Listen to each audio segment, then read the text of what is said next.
Out here at Loveday 4x4 Adventure Park, we call this track here the Speedway. We test vehicles and caravans on it to see how they perform on the dirt. But a public dirt road is anything but a speedway. Is that right, Dave?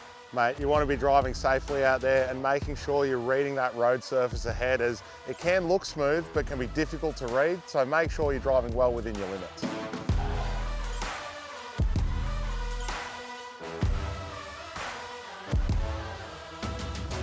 Now, particularly at the moment when we've had so much rain around Australia, everyone thinks their roads are bad. But I'll guarantee you the country roads that aren't sealed are a whole lot worse. Your braking distances increase, particularly when you're towing, and you've got to keep your wits about you.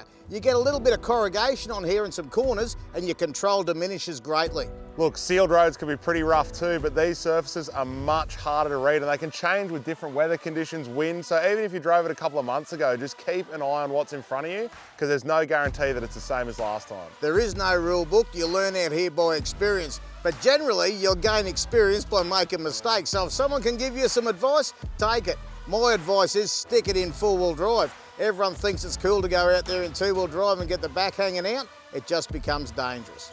Now in full-time four-wheel drive vehicles with a centre diff, you don't really have a choice with that, and it's a good thing. It'll keep you safe in any terrain. In a vehicle where you can select two-wheel drive and four-wheel drive, as they use a transfer case, that front and rear diff are both spinning at the same speed. That can, on a loose surface, make that vehicle understeer a little bit, but understeer is more predictable than oversteer, so it's a good idea to have traction at all four corners.